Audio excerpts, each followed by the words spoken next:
नमस्कार दोस्तों, only एसकेएमयू YouTube channel में आप सभी का स्वागत है। और आज के इस वीडियो में बात करने वाले एसकेएमयू यूजी सेमेस्टर 5 जो कि सेशन है आप लोग का 2022 से 26।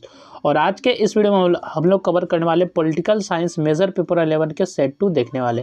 तो इसके पहले मैंने जो सेट 1 का वीडियो बना दिया, अगर आपने उस वीडियो को नहीं देखा है तो आप हमारे चैनल से जाके देख सकते हैं, या फिर इसी वीडियो के डिस्क्रिप्शन में आपको प्लेलिस्ट का लिंक मिलेगा, तो वहाँ से जाके आप सभी वीडियो को जो है सीक्वेंस में फॉलो कर सकते हैं। तो चलिए सबसे पहले वेरी शॉर्ट क्वेश्चन पे चलते हैं। और पहला जो very short question, define nationalism in one sentence. एक वाक्य में राष्ट्रवाद की परिभाषा दीजिए। तो राष्ट्रवाद वह विचारधारा है जो लोगों में अपने राष्ट्र के प्रति प्रेम, एकता, निष्ठा और स्वतंत्रता की भावना उत्पन्न करती थी। ये आपका जो है राष्ट्रवाद है। नेक्स्ट आपका क्वेश्चन है, who is associated with modern liberalism. आधुनिक उदारवाद से कौन जुड़ा है। तो आधुनिक उदारवाद से TH. Green, LT. Hob house और जॉन मोनार्ड किन्स जैसे विचारक प्रमुख रूप से जुड़े हैं। नेक्स्ट आपका क्वेश्चन है, what is meant by class struggle. वर्ग संघर्ष से क्या अभिप्राय है। तो वर्ग संघर्ष से अभिप्राय समाज के दो मुख्य वर्गों, शोषक और शोषित के बीच हितों के टकराव और संघर्ष है। तो ये आपका जो है वर्ग संघर्ष है। नेक्स्ट आपका क्वेश्चन है, who propounded neo liberal economic reforms. नव उदार आर्थिक सुधारों का समर्थन किसने किया। तो नव उदार आर्थिक सुधारों का समर्थन मिल्टन फ्रीडमैन और फ्रेडरिक हायक जैसे अर्थशास्त्रियों ने प्रमुख रूप से किया था।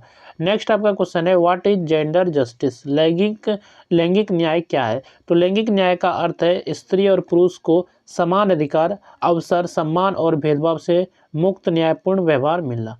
नेक्स्ट आपका है शॉर्ट आंसर टाइप क्वेश्चन, और यहाँ से जो आपके शॉर्ट क्वेश्चन पूछे जाते हैं। और शॉर्ट क्वेश्चन है और आपको लॉन्ग क्वेश्चन जो है ये चीज़ें आपको अच्छे से तैयार करना है। बाकी जो है वेरी शॉर्ट क्वेश्चन का आपको ऐसे देख लेना है। ठीक है, तो क्वेश्चन नंबर 2 है जो कि शॉर्ट क्वेश्चन है, right A short note on cultural nationalism. सांस्कृतिक राष्ट्रवाद पर संक्षिप्त टिप्पणी लिखिए।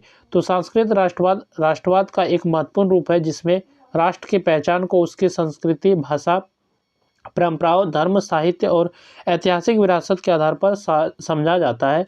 और इस विचारधारा के अनुसार किसी भी राष्ट्र की वास्तविक शक्ति उसकी सांस्कृतिक एकता में निहित होती है।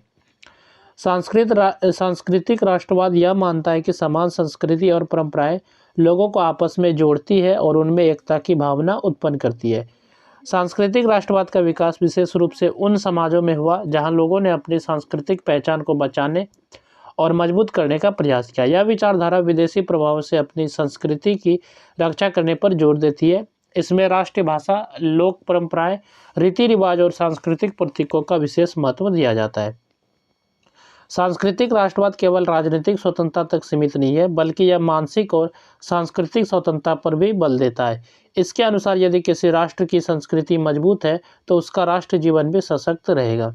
हालांकि कुछ विद्वानों का मत है कि अत्यधिक सांस्कृतिक राष्ट्रवाद से संकीर्णता और असहिष्णुता की भावना भी उत्पन्न हो सकती है। फिर भी यह राष्ट्र की पहचान और एकता को मजबूत करने में महत्वपूर्ण भूमिका निभाता है। नेक्स्ट आपका क्वेश्चन है, explain the theory of surplus value. अधिशेष मूल्य सिद्धांत की व्याख्या कीजिए। तो अधिशेष मूल्य सिद्धांत कार्ल मार्क्स द्वारा प्रस्तुत एक महत्वपूर्ण आर्थिक सिद्धांत है। यह सिद्धांत पूंजीवादी व्यवस्था में मजदूरों के शोषण को समझाने के लिए दिया गया था।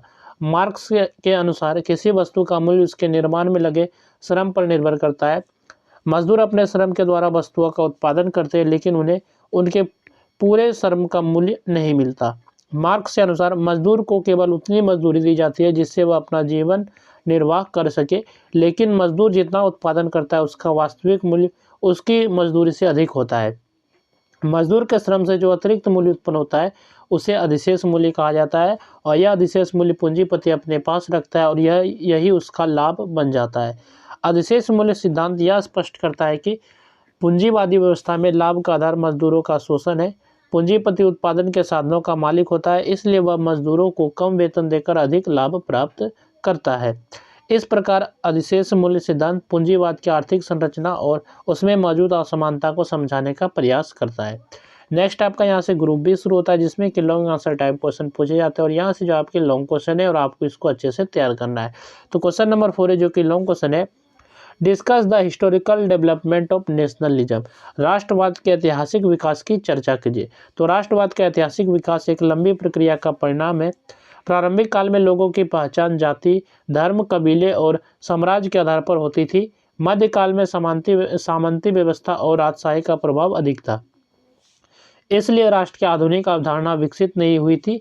राष्ट्रवाद का वास्तविक विकास आधुनिक युग में हुआ। 17वीं शताब्दी में वेस्टफेलिया की संधि के बाद संप्रभु राष्ट्र राज्य की अवधारणा को मान्यता मिली। इससे राज्यों की स्वतंत्रता और सीमाओं का महत्व बढ़ा। 18वीं शताब्दी में अमेरिका की स्वतंत्रता संग्राम और फ्रांसीसी क्रांति ने राष्ट्रवाद को नई दिशा दी। फ्रांसीसी क्रांति ने स्वतंत्रता, समानता और बंधुत्व के सिद्धांतों को आगे बढ़ाया, जिससे लोगों में राष्ट्रीय एकता और जनसत्ता की भावना विकसित हुई। 19वीं शताब्दी में यूरोप में राष्ट्रवाद तेजी से फैला। इटली और जर्मनी का एकीकरण राष्ट्रवादी आंदोलनों का महत्वपूर्ण उदाहरण है और इस काल में भाषा, संस्कृति और इतिहास के आधार पर राष्ट्र की पहचान मजबूत हुई। राष्ट्रवाद ने साम्राज्यवाद और विदेशी शासन के विरुद्ध संघर्ष को प्रेरित किया। 20वीं शताब्दी में एशिया और अफ्रीका के देशों में उपनिवेश विरोधी राष्ट्रवाद का विकास हुआ। भारत, इंडोनेशिया और अन्य देशों में राष्ट्र आंदोलन विदेशी शासन से मुक्ति के लिए चले। इस दौर में राष्ट्रवाद स्वतंत्रता और आत्मनिर्भर के अधिकार से जुड़ गया। हालांकि राष्ट्रवाद के सकारात्मक परिणाम रहे, लेकिन उग्र राष्ट्रवाद ने विश्व युद्धों को भी जन्म दिया। प्रथम और द्वितीय विश्व युद्ध में आक्रामक राष्ट्रवाद की भूमिका महत्वपूर्ण थी। समकालीन युग में राष्ट्रवाद का स्वरूप बदल रहा है। वैश्वीकरण के प्रभाव के बावजूद कई देशों में सांस्कृतिक और राजनीतिक राष्ट्रवाद पुनः उभर रहा है। इस प्रकार जो राष्ट्रवाद का विकास विभिन्न ऐतिहासिक घटनाओं और सामाजिक परिवर्तनों से प्रभावित रहा है। नेक्स्ट आपका जो लॉन्ग क्वेश्चन है, define liberalism and explain its main principles. उदारवाद की परिभाषा दीजिए तथा उसके मुख्य सिद्धांतों की व्याख्या कीजिए। ये क्वेश्चन नंबर 5 है। इसके बाद नेक्स्ट आपका क्वेश्चन है, discuss dialectical materialism and historical materialism. द्वंद्वात्मक भौतिकवाद एवं ऐतिहासिक भौतिकवाद की चर्चा कीजिए। ये क्वेश्चन नंबर 6 है। नेक्स्ट आपका क्वेश्चन है question number 7, explain Marxism and examine its criticism. मार्क्सवाद की व्याख्या कीजिए तथा उसकी आलोचनाओं का परीक्षण कीजिए। ये क्वेश्चन नंबर 7 है। नेक्स्ट आपका क्वेश्चन है, define post modernism and explain its critique of enlightenment. उत्तर आधुनिकतावाद की परिभाषा दीजिए तथा प्रबोधन की उसकी आलोचना कीजिए। नेक्स्ट आपका क्वेश्चन है, discuss feminism and gender justice. नारीवाद एवं लैंगिक न्याय की चर्चा कीजिए। ये क्वेश्चन नंबर 9 है। और यहाँ से जो आपका ये सेट 2 खत्म होता है। इसके पहले मैंने सेट 1 का भी वीडियो बनाया था। अगर आपने सेट 1 के वीडियो को नहीं देखा है तो आप हमारे चैनल से जाके देख सकते हैं, या फिर इसी वीडियो के डिस्क्रिप्शन में आपको प्लेलिस्ट का लिंक मिलेगा, तो वहाँ से जाकर आप उस वीडियो को देख सकते हैं। और ये जो सेट 2 खत्म होता है, यहाँ पर ये क्वेश्चन आप लोग अच्छे से कर लीजिएगा। बाकी जो है सेट 3 का जो है नेक्स्ट वीडियो आएगा। ठीक है, तो चलिए फिर मिलते हैं नेक्स्ट वीडियो में। इस वीडियो में बस इतना है।